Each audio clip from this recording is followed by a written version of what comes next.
नमस्कार welcome to my channel आमार किछु कथा आमी अनिमेष आपनादेर संगे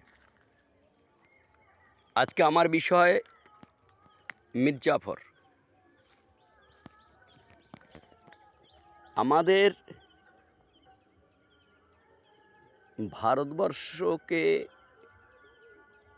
इंग्रेजदेर हाथे तुले देওয়ার मूल जे कारिगर छिलेन তিনি হচ্ছেন মির্জাফর। মির্জাফরের নাম সারা পৃথিবীতে সবাই জানে এবং এটা এমনই একটা শব্দ যার অর্থ বিশ্বাসঘাতক। তেমনি আজকে দেখুন আমাদের পাশের রাষ্ট্র বাংলাদেশ আজকে ভাবতে খুবই অবাক লাগে যে আজকে যে নতুন যে জন্ম বাংলাদেশের একটা ছোট রাষ্ট্র তার যে জন্ম হয়েছিল তারা কি আন্দোলন করে কিভাবে তাদের সৃষ্টি হয়েছিল এটা আমার মনে হয় কিছু কিছু বাংলাদেশের টুপিধারী যারা আছে তারা হয়তো ভুলে গেছে, কারণ তারাও মির্জাফর বিশ্বাসঘাতক। কারণ 1971 সালের যে যুদ্ধ হয়েছিল সেই যুদ্ধে পাকিস্তানি হানাদাররা যে কি বর্বর অত্যাচার করেছিল সেই অত্যাচারের বিরুদ্ধে রুখে তৎকালীন আমাদের ভারতের প্রধানমন্ত্রী ইন্দিরা গান্ধী বাংলাদেশের বঙ্গবন্ধুর কে সহযোগিতা করেছিলেন, তাই আজ বাংলাদেশের জন্ম হয়েছে। না হলে কখনোই সম্ভব হতো না, আজকের যে বাংলাদেশ তৈরি হয়েছে সেটা কখনোই সম্ভব হতো না। কিন্তু তা সত্ত্বেও বাংলাদেশের যে টুপিধারীরা,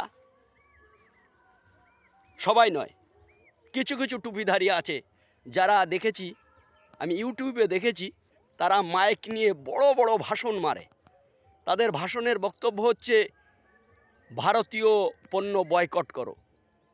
তাদের লজ্জা ঘৃণা কোনো কিচ্ছু নেই। তারা এত বড় মির্জাফর, ভারতে না আসলে যাদের ভাত জোটে না তারা বড় বড় ভাষণ দেয়।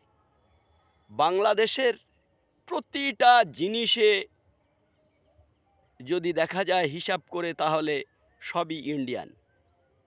বাংলাদেশে কি উৎপাদন হয়, কতটুকু উৎপাদন হয়? 17-18 কোটি মানুষের জন্য যে প্রয়োজন সেই প্রয়োজনটা কি তারা মেটাতে পারে? অবশ্যই নয়। আজকে ছোট্ট একটা কথা বলবো, আমাদের ভারতবর্ষের সুগায়িকা লতা মঙ্গেশকর, উনি 1971 সালে যুদ্ধের সময়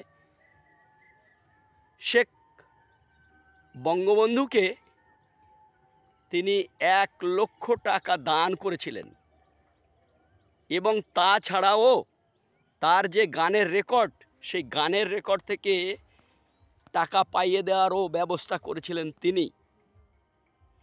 এই ছোট ছোট কথাগুলো মনে করিয়ে দিতে চাই বাংলাদেশের সেই সমস্ত টুপিধারীদের যারা বড় বড় কথা বলে, ইন্ডিয়ান জিনিস আমরা খাবো না, ইন্ডিয়ান জিনিস আমরা পরবো না, ইন্ডিয়ান জিনিস আমরা নেব না, ইন্ডিয়া না আসলে তাদের চিকিৎসা হয় না, ইন্ডিয়ান সমস্ত সামগ্রী, রান্নার সামগ্রী যেগুলো না গেলে তাদের হেসেল বন্ধ হয়ে যায়, তাদের পরনের কাপড় ইন্ডিয়া থেকে যায়, ভালো ভালো দামি দামি কাপড় ইন্ডিয়া থেকে যায়। তা এই সমস্ত জিনিস তাদের মাথায় থাকে না, কারণ তারা হচ্ছে মির্জাফর। এরা চিরদিনই থাকবে, এদের কখনোই বিলুপ্তি ঘটবে না। কারণ এদের স্বভাবটাই এই রকমই। তাই বন্ধু, যে সমস্ত বাংলাদেশি বন্ধুরা ওই বয়কট করছেন না, আপনারা মন থেকে চিন্তা করে দেখুন কারা বয়কট করছে। বয়কট করলে তারা কি খাবে একবার কি ভেবেছে তারা?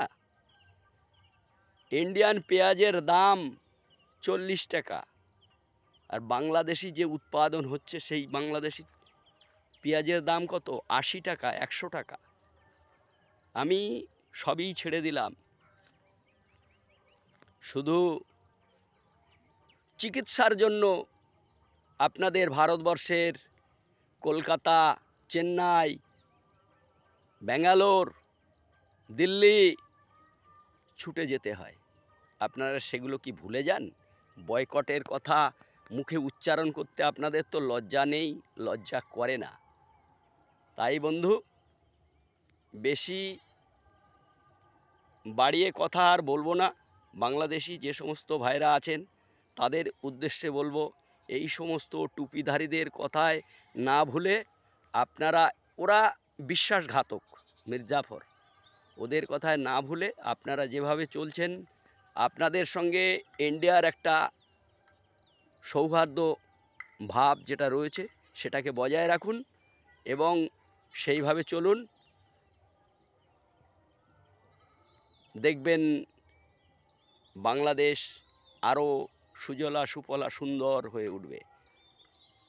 আজকে আমার ব্যাখ্যা ভালো লাগলে লাইক করবেন, শেয়ার করবেন, কমেন্ট করে আমাকে এগিয়ে নিয়ে যাওয়ার জন্য সাহায্য করবেন। ধন্যবাদ।